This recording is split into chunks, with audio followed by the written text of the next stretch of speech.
Hi everyone, February 2025 is a short month, and for reasons that will become apparent, this video is out almost 2 weeks later than I hoped. Let's have a look at what's available. So I wasn't paying attention. My notes say, if unskippable effing cutscenes were a game. They've gone for cinematic, but it kind of feels one-dimensional and boring. I'll persevere for a bit, but I'm already irritated by not being able to skip stuff.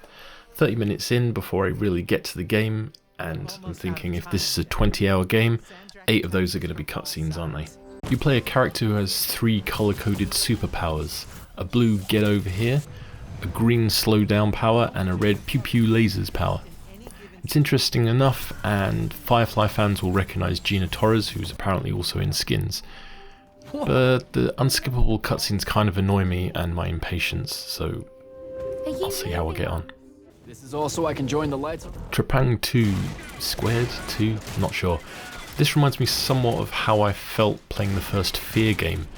You get a sort of bullet time slow down focus mode, but not quite, and an invisibility mode that lasts for a few seconds.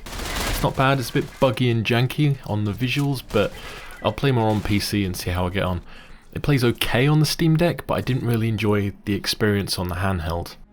Unlike Fear, which was about 8 hours long, this is about 5, so that means it's short enough to play in a few sittings for the experience, and for that reason it's still installed and I'll probably get through and finish the whole thing. Total War Pharaoh Dynasties is another well-produced game in the Total War franchise, set in ancient Egypt. I'm not a big fan of the franchise, and the controls seem a bit counterintuitive. Attacking seemed somewhat confusing in the tutorial. This is a 60-hour game, but I can't see myself putting anywhere near that sort of time in, so for me, all the work is somewhat lost. It seems to have had a mixed reception with the fans, but if you can get on with it, then there's 60 hours of enjoyment for you right here. Fabledom is a nice little city builder, but it didn't really hold my attention long. The controls were a little janky, so I found myself unable to get into it.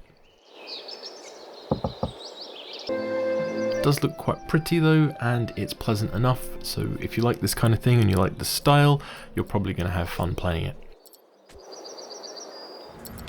Next we have Griftlands.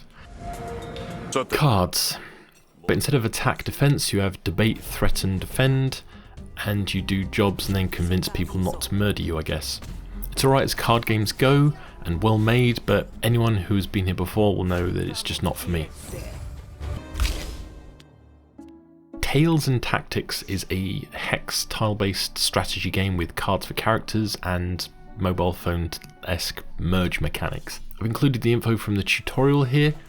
I struggled at first to find the fight button like an idiot, as I thought the button was just part of the banner logo, but they put a bunch of thought into the mechanics. The fighting itself is sort of auto-fighting, and it almost feels like a phone game, but moved to the big screen. It's alright, but I have no real interest in it. Naheulbeuk's Dungeon Master, I hope I pronounced that right. This is very much in the vein of old 90s Dungeon Keeper games. You build a dungeon, add facilities for minions and visitors, and fend off waves of attackers and industrial action. It's pretty good, quite in depth, and overall I like it. And lastly we have My Little Universe. Before filming for this review, I'd already played this game for 6.5 hours on my couch on the SteamDeck. At the point of writing my notes for this, I'm up to 10.3 hours. And then I got to 17.4, then 22, and now at the time of recording on Sunday the 16th of February, I'm at 25.5 hours, mostly on the sofa or in bed. It seems like this game was originally a phone game, which explains both the auto-mine and attack control options and the clicker-style gameplay. Most of the game is you on a new world, mining, using materials to unlock new tiles, fighting monsters and clearing dungeons. Then in the next world everything scales and gets upgraded, and it's rinse and repeat. It sort of feels like busy work more than anything challenging, but I've enjoyed playing it.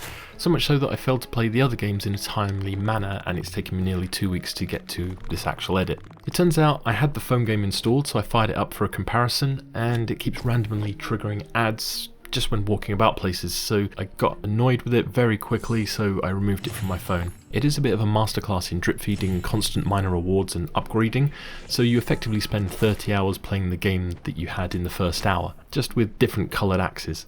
There's some good features though, I enjoyed playing it, and it's a perfect candidate for playing on the SteamDeck. So that's it, sorry for the delay. Let me know if anything here takes your fancy or if none of it is particularly interesting. I'm going to try and edit this quickly before I get pulled into the last world of my little universe.